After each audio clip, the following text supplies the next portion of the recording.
மக்களை பயமுறுத்தி அரசியல் செய்வதை விட்டுவிட்டு தர்க்க ரீதியான அரசியலுக்கு வாருங்கள். இந்த பாராளுமன்றத்தை அவர்கள் ஒரு விளம்பரப்படுத்தும் ஒரு நிலையமாகவும் மக்களை குழப்பும் விதமாக அரசியல்வாதிகள் பயன்படுத்துகின்றனர் எதிர்க்கட்சியினர். இந்த நிலைக்கு காரணமே முன்னே ஆட்சியாளர்கள் இந்த நாட்டில் இருந்த ගරු කේ ඉලන් කුමාරන් මන්ත්‍රීතුමා ඔබතුමාට විනාඩි 12ක කාලයක් ලැබෙනවා.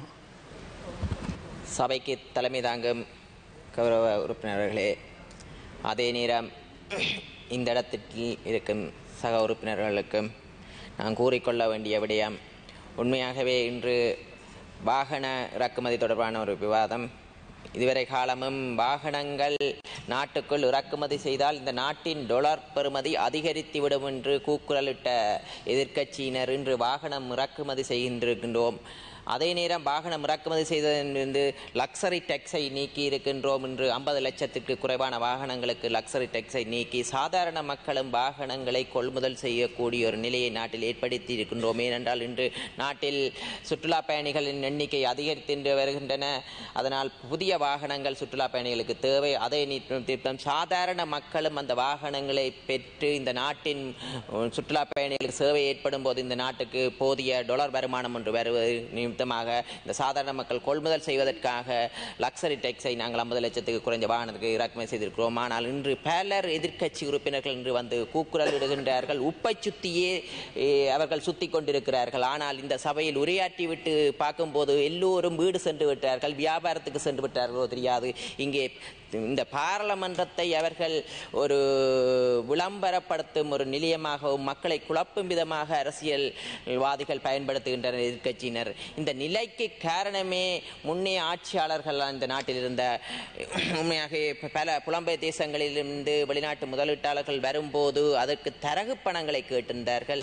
இன்று எம்மிடம் வந்து வடமாகாணத்தில் கூறுகிறார்கள் பலர், நாங்கள் உப்பு தொழிற்சாலை ஆரம்பிப்பதற்காக முன்னே அரசாங்கத்துடன் கதைத்திருக்கின்றோம். அவர்கள் கதைக்கும் போதே அவர்களுக்கு தரகு பணம் கேட்டதாகவும் அது காரியாலயத்துக்கு வந்து இன்று மீள ஆரம்பிப்பதற்கு அவர்கள் பல இடங்களை அடையாளம் கண்டிருக்கிறார்கள். நான் அதை முன்னெடுப்பதற்கு தீர்மானித்திருக்கிறோம். நாங்கள் ஆட்சி அமைத்து 7 மாதங்களை கடக்கின்றன. ஆனால் நாங்கள் ஒன்றை கூற விரும்புகின்றோம், இந்த ஆட்சி பல ஆண்டுகள் நீடிக்கப் போகின்றது. இந்த 5 ஆண்டுகளும் இல்லை, அதற்கு மேலும் இந்த ஆட்சி நிலைநிற்கும் என மக்கள் நேயமுள்ள பக்கம் நாங்கள் செயற்படும் போது படிப்படியாக மக்கள் நம்பிக்கை ஏற்படும் என்று நாங்கள் ஒன்றை கூறிக்கொள்கிறோம். மக்களுக்கு பயம் ஒன்று இருக்கிறது. ஏனென்றால் 76 ஆண்டுகளாக மக்களை பயப்படுத்தி வைத்திருந்த ஆட்சியாளர்கள் இந்த நாட்டில் இருந்தார்கள். அதனால் ஒரு சிறு சம்பவம் ஏற்பட்ட உடனேயே மக்களுக்கு ஒரு பயம் ஏற்படுகிறது. அது சிறந்த உதாரணம் கூறுகிறேன். எதிர்வரும் காலத்தில் எதிர்க்கட்சி உறுப்பினர்கள் ஒரு மாயை பிம்பத்தை உருவாக்கினார்கள். இந்த நாட்டில் எரிபொருள் தட்டுப்பாடு வரப்போகின்றதோ என்று. அந்த தட்டுப்பாடு கூறிய உடனேயே மக்கள் பயத்தின் காரணமாக அதில் இனவாதம் இல்லாமல் தமிழ் மக்களும் வரிசை யுகத்தை உடனடியாக நாடினார்கள், சிங்கள மக்களும் வரிசை யுகத்தை உடனடியாக நாடினார்கள், முஸ்லிம் மக்களும் நாடினார்கள். ஏனென்றால் நாட்டு மக்களுக்கு 76 ஆண்டுகளாக பயத்தை ஊட்டித்தான் அரசியல் செய்தார்கள். அதனால் ஒரு சம்பவம் நிகழ்ந்தவுடன் மக்களுக்கு திரும்பவும் இப்படி வந்துவிடுமா, நாட்டில் யுத்தம் ஏற்பட்டு விடுமா என்று பயம் ஒரு மக்கள் மத்தியில் இருக்கிறது. அந்த பயத்தை தெளிவுபடுத்துவதற்காக ஆட்சி இன நல்லிணக்கத்தை ஏற்படுத்த வேண்டிய கடப்பாட்டின் நிமித்தமாக என்று செயற்படுத்திருந்தது. எதிர்க்கட்சி உறுப்பினர்கள் இந்த நாட்டு மக்கள் பயத்தை வைத்துக் கொண்டு அரசியல் செய்கிறார்கள். உப்பை வைத்து அரசியல், உப்பு இல்லாமல் போகிறது, உப்பு விலை கூடிவிட்டது என்று. ஆனால் முன்னைய காலத்தில் சமைப்பதற்கே எரிவாயு இல்லாமல் இருந்தது நாடு. ஆனால் இன்று நாட்டு மீண்டு மக்கள் முன்னேற்ற காதை பொருளாதாரத்தை ஸ்திரமான நிலையில் வைத்திருக்கின்றோம். இன்று யாழ்ப்பாணத்தை எடுத்துக்கொண்டால் இன்று யாழ்ப்பாணத்தில் நாங்கள் அபிவிருத்தி வேலைகளை ஏற்படுத்துகிறது அரசாங்கம். ஏனென்றால் நமது யாழ் மாவட்டம் என்பது 30 வருட யுத்தத்துக்கு முகம் கொடுத்திருக்கிறது.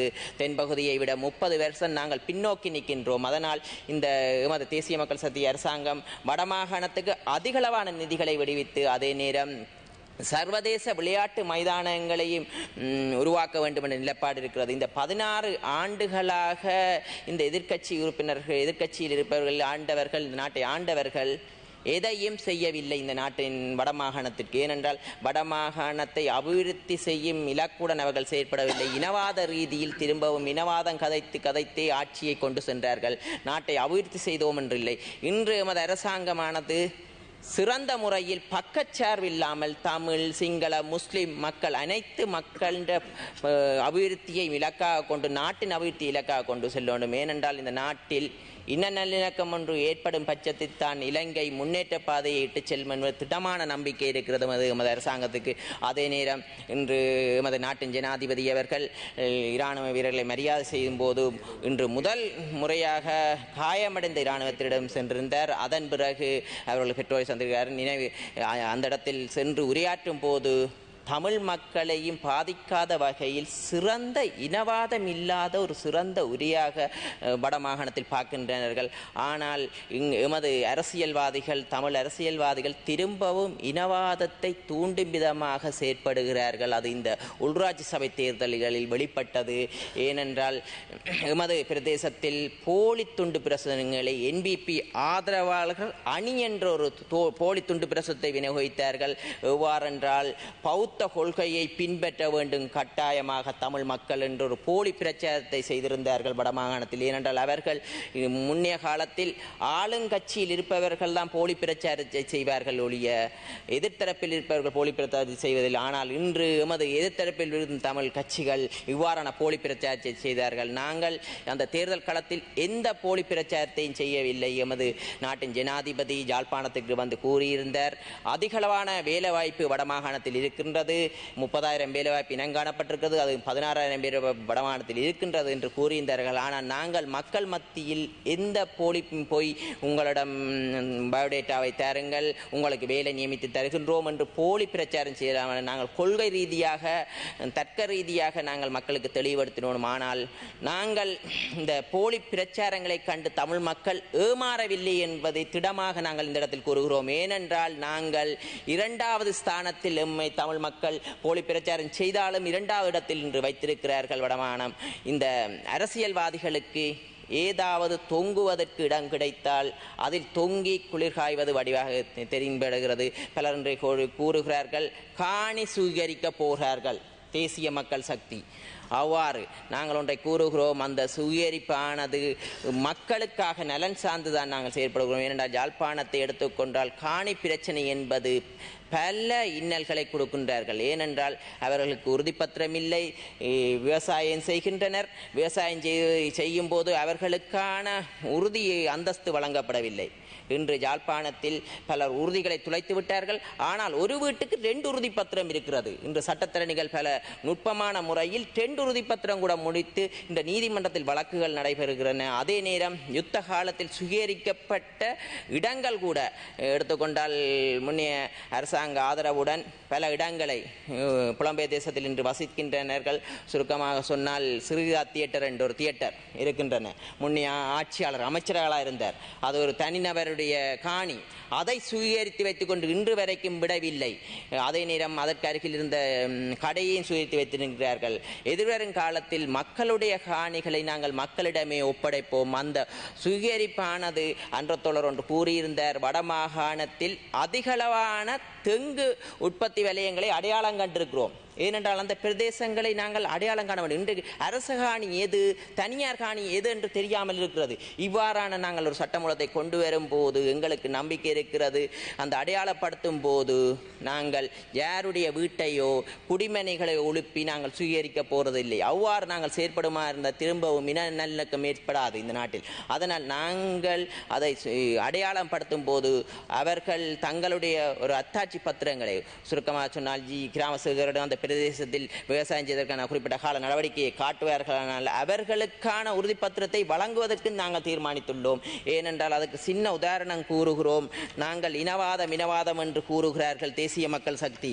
ஆனால் இதே இன்றைய அமைச்சராக இருக்கும், கடத்தொழில் அமைச்சராக இருக்கும் முன்னைய காலத்தில் 2007ஆம் ஆண்டு பாராளுமன்றத்தில் இலங்கையில் இருந்து இந்தியா சென்ற அகதிகளாக வாழ்பவர்களுக்கு கூட எந்த ஒரு அத்தாட்சிப்படுத்துவதற்கான அவர்களுடைய ஒரு இடமில்லாத நேரத்தில் அவர்களுக்கான உரிமைகளை இலங்கை பிரஜைகள் என்று நிலைநிறுத்தக்கூடிய அத்தாட்சிப்படுத்துவதற்கான சட்டமூலத்தை கூட 2007ஆம் ஆண்டு இதே கௌரவ அமைச்சர் அவர்கள் இன்று அமைச்சராக இருக்கிறார் குழுக்களின் தவிசாளராக இருந்த போது இந்த சட்டமூலத்தை கொண்டு வந்து தமிழர்களின் இருப்பையும் தமிழர்கள் துளைத்த அடையாளங்களை நிரூபிப்பதற்கான சட்டமூலத்தை கொண்டு வந்தது இதே எமது அரசாங்கம் அன்று எதிர்க்கட்சி ஆளுங்கட்சியுடன் இணைந்திருந்த போது 2007ஆம் ஆண்டு கொண்டு வந்திருந்தார். அதனால் நாங்கள் ஒன்றை கூறுகிறோம், இவருடைய காணிகளையும் தமிழர்களின் காணிகளையும் அரசுடைமையாக்குவது தங்கள் அல்லது தங்களுக்கு வயிறு வளர்ப்பதற்காக மக்களுக்கே பெற்றுக் கொடுக்க நாங்கள் தீர்மானிக்கிறோம். ஏனென்றால் இந்த காணி சுயரிப்பு என்பது இன்று பாரியளவு தமிழ் மக்களின் பயமுறுத்தி வைத்திருக்கிறார்கள். நாங்கள் சுயரிக்கப்படுவோம். ஆனால் நம்பிக்கை இருக்கிறது. எனக்கு கண்டிப்பாக தெரியும்.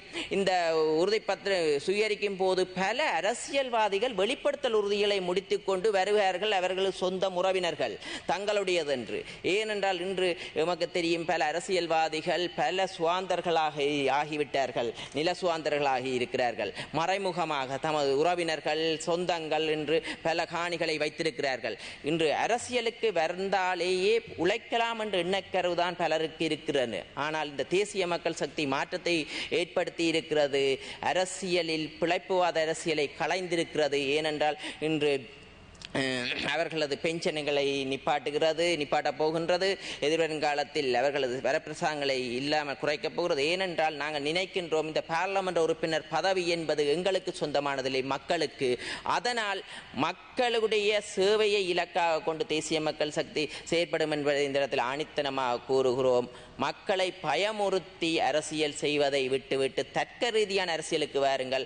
நாங்கள் வடமாகாணத்தை அபிவிருத்தி செய்யும் இலக்காக கொண்டிருக்கிறோம். சர்வதேச ஸ்டேடியம் ஒன்றை அமைப்பதற்கு தீர்மானித்திருக்கின்றோம். அதே நேரம் உள்ளக விளையாட்டரங்கை யாழ்ப்பாணத்தில் நிறுவுவதை தீர்மானித்து நிதி ஒதுக்கியுள்ளோம். அது எதிர்வருங்காலத்தில் வேலை திட்டம் ஆரம்பிக்கப்படும். இன்று அதிகளவான சுற்றுலா பயணி வந்து செல்லும் இடமான குறிகட்டுவான் இறங்குதுறையை கூட இதுவரை காலமும் யாரும் கண்டுகொள்ளவில்லை. இன்று நாங்கள் அதை புனரமைப்பதை தீர்மானித்துள்ளோம். அதிகளவான கிராமிய வீதிகளை போடுவதை தீர்மானித்திருக்கிறோம். ஏனென்றால் வடக்கை அதிகமாக அவதானிப்பதற்கு காரணம் வடமாகாணம் என்பது 30 வருஷ யுத்தத்தை முகம் கொடுத்ததனால் அதை மேலும் தென்பகுதியுடன் ஒப்பிடும்போது முன்னேற்ற பாதை நமது அரசாங்கம் செயற்படும் என்பதை இந்த போலி தேசியம் கதைத்து அல்லது இந்த போராட்ட வீரர்களை வைத்து தாங்கள் அரசியல் நலன் நடவடிக்கையிலே அரசியல்வாதிகள் ஈடுபடுகிறார்கள். ஆனால் போராடி மரணித்தவர்களின் உண்மையான குடும்பங்களுக்கு உதவும் என்பது நோக்கமில்லை. தமிழர்களின் இருப்புக்களை பேணி பாதுகாக்க வேண்டும் என்ற நோக்கத்துடன் திரும்பவும் இந்த நாட்டை எவ்வாறாவது இந்த இனவாத வேலையில் இழுத்து சென்று அந்த இனவாத வேலையில் வாழ்வதற்கே தீர்மானிக்கின்றார்கள் இந்த அரசியல்வாதிகள். ஆனால் தேசிய மக்கள் சக்தி அரசாங்கம் இந்த இனவாதத்தில் இந்த இன நல்லிணக்கத்தை ஏற்படுத்துவதற்காக அனைத்து மக்களையும் ஒன்றுபடுத்துவதற்காக பாடுபட்டு கொண்டிருக்கிறது. அதனால் எதிர்வரும் காலத்தில் அந்த இன நல்லிணக்கத்தை பேணி பாதுகாப்பதற்கான நடவடிக்கை எடுத்துள்ளோம். ஏனென்றால் அனைத்து மக்களுடைய கலை கலாச்சாரங்களை அனைத்து மக்களும் புரிந்திருக்க வேண்டும் என்ற கூட அறிமுகப்படுத்தியுள்ளோம். ஏனென்றால் 3 கலாச்சாரங்களையும் தெரிந்த ஒரு நிகழ்வை கூட புதியதொரு நிகழ்வை ஆரம்பித்திருக்கும் அரசாங்கத்தால் எதிர்வரும் காலத்தில் இன நல்லிணக்கத்துடனான கூடிய நாட்டை உருவாக்குவதற்கு அரசாங்கம் பயணித்துக் கொண்டது. அவ்வாறு இனநலக்கம் ஒன்று ஏற்படும் பட்சத்தில் தான் இந்த நாடு முன்னேற்ற பாதையை இட்டுச் செல்லும் என்பதை இந்த இடத்தில் சபைக்கு கூறிக்கொண்டு அந்த இலக்கை நோக்கி எமது அரசாங்கம் பயணிக்கும் என்பதை கூறிக்கொண்டு மக்களுக்கு நாங்கள் ஒன்று தெளிவாக கூறுகிறோம். கொடுத்தும் பயங்களை கண்டு ஏமாறாதீர்கள். தேசிய மக்கள் சக்தியுடன் மீளவும் அணிதிரண்டு புதிய பாதையில் பயணிப்போம் என்பதை இந்த மக்களுக்கு கூறிக்கொண்டு விடைபெறுகிறேன்.